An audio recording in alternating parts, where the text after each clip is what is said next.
Lestari dengan stambuk A32124051. Saya dari Fakultas Keguruan dan Ilmu Pendidikan. Di sini saya akan menjawab beberapa pertanyaan yang terkait dengan hukum adat. 1. Apakah ada sanksi yang didapatkan dari hukum adat namun melanggar hukum positif? Dalam hal ini yaitu hak asasi manusia.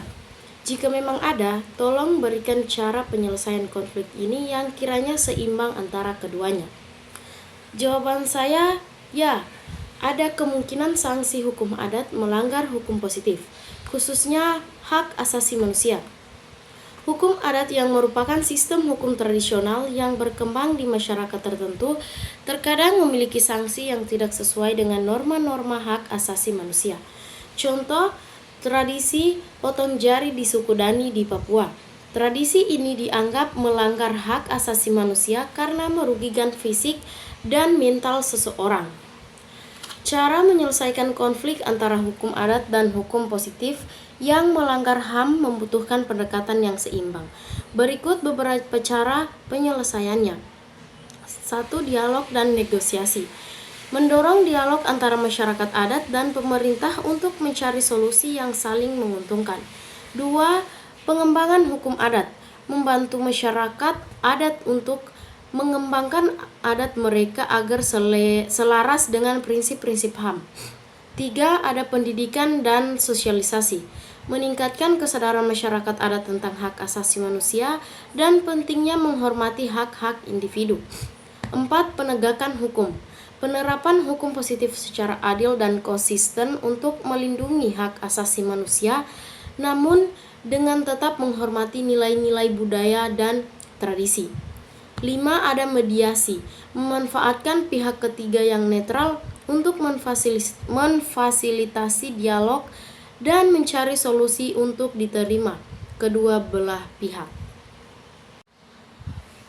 Pertanyaan kedua adalah dalam konteks pluralisme hukum di Indonesia, bagaimana interaksi antara hukum adat, hukum positif, dan hukum Islam dalam penyelesaian sengketa masyarakat, serta sejauh mana hukum adat mampu mempertahankan otoritasnya di tengah dominasi sistem hukum negara yang lebih terstruktur dan berkodifikasi. Jawaban saya yaitu Indonesia memiliki sistem hukum yang plural, di mana hukum adat, hukum positif, dan hukum Islam hidup berdampingan. Interaksi ketiga sistem hukum ini dalam penyelesaian sengketa masyarakat dalam kompleks dan dinamis. Interaksi dalam penyelesaian sengketa. 1. Hukum adat. Hukum adat sering menjadi dasar penyelesaian sengketa di tingkat desa atau komunitas adat. 2. Hukum positif.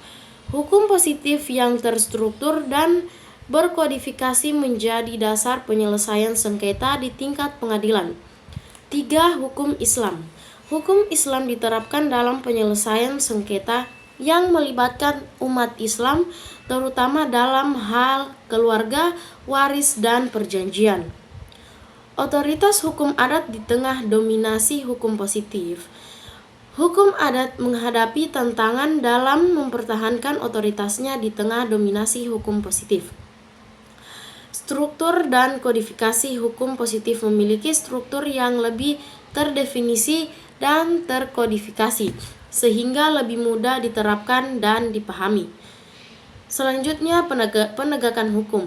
Hukum positif memiliki lembaga penegakan hukum yang kuat, seperti polisi dan pengadilan, yang memberikannya otoritas yang lebih besar. Pertanyaan ketiga, berikan penjelasan satu persatu dari pengertian corak-corak hukum adat Indonesia dan corak apa yang paling efisien digunakan di Indonesia saat ini. Baik, di sini saya akan menjelaskan satu persatu pengertian corak-corak hukum adat Indonesia. 1. Corak religius magis. 1. Corak religius magis masyarakat mempercayai kekuatan gaib yang harus dijaga agar hidup aman dan damai. 2. Corak komunal. Masyarakat hukum adat hidup secara berkelompok sebagai satu kesatuan utuh. Mereka selalu hidup bermasyarakat dan mengutamakan kepentingan bersama dibanding kepentingan pribadi. 3. Corak demokrasi.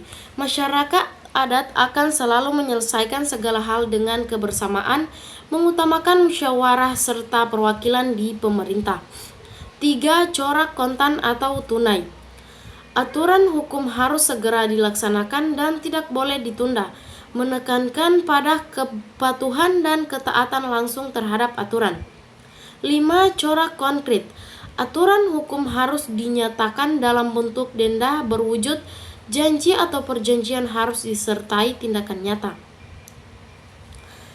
Yang terakhir ada corak hukum adat yang paling efisien di Indonesia.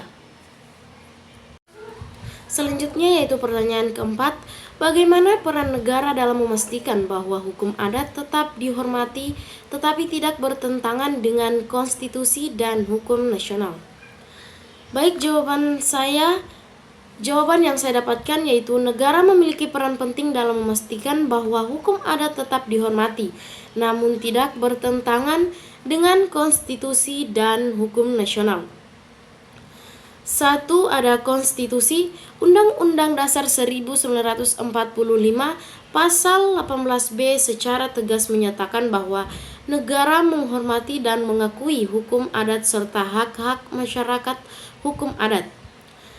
2. Pengembangan hukum adat.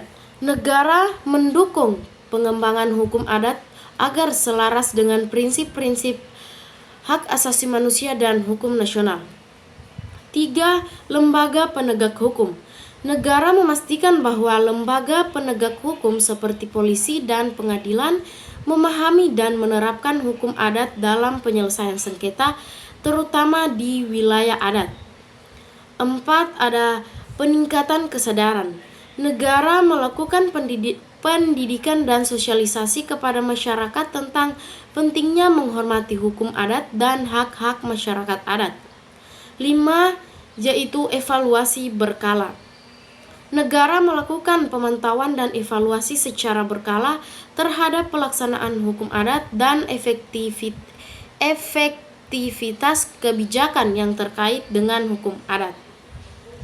Pertanyaan kelima, apakah hukum adat dapat dijadikan sumber hukum yang sah di Indonesia mengingat adanya perbedaan dalam penerapannya di berbagai daerah? Ya, hukum adat tetap diakui sebagai sumber hukum yang sah di Indonesia meskipun terdapat perbedaan dalam penerapannya di berbagai daerah. Negara mengakui dan menghormati hukum adat sebagai bagian integral dan sistem hukum nasional. Perbedaan dalam penerapan hukum adat. 1. Keanekaragaman budaya. Indonesia memiliki keberagaman budaya dan suku bangsa, sehingga hukum adat di setiap daerah memiliki karakteristik dan aturan yang berbeda-beda. 2. Sistem hukum tidak tertulis. Hukum adat umumnya tidak tertulis dan diwariskan secara turun-temurun melalui tradisi dan kebiasaan masyarakat. Hal ini menyebabkan kesulitan dalam menstandarisasi penerapan hukum adat di seluruh wilayah.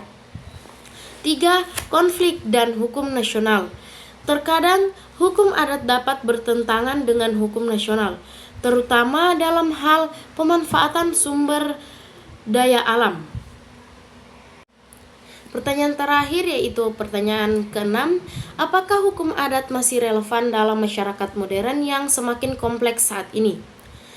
Jawaban yang saya dapatkan, hukum adat masih relevan dalam masyarakat modern yang semakin kompleks, meskipun ada tantangan dalam mengadaptasi hukum adat ke dalam konteks modern. Nilai-nilai dan prinsip-prinsipnya tetap penting dalam menjaga keseimbangan sosial dan budaya. Relevansi hukum adat dalam masyarakat modern. 1. Nilai-nilai luhur. Hukum adat mengandung nilai-nilai luhur yang telah diwariskan secara turun-temurun seperti keadilan, gotong royong, dan kehormatan terhadap alam. Nilai-nilai tetap relevan dalam membangun masyarakat yang harmonis dan berkelanjutan. 2. Penyelesaian sengketa. Hukum adat dapat menjadi mekanisme efektif dalam menyelesaikan sengketa di tingkat lokal, terutama dalam konteks masyarakat adat yang memiliki struktur sosial dan budaya yang kuat. 3. Pelestarian budaya. Hukum adat merupakan bagian integral dari budaya dan identitas masyarakat adat. Mempertahankan hukum adat berarti menjaga kelestarian budaya dan tradisi. 4. Pengelolaan sumber daya alam. Hukum adat seringkali memiliki aturan-aturan yang mengatur tentang pengelolaan sumber daya alam secara berkelanjutan. Aturan ini dapat menjadi inspirasi dalam membangun sistem pengelolaan sumber daya alam yang ramah lingkungan. Itulah tadi jawaban dari saya. Sekian dan terima kasih.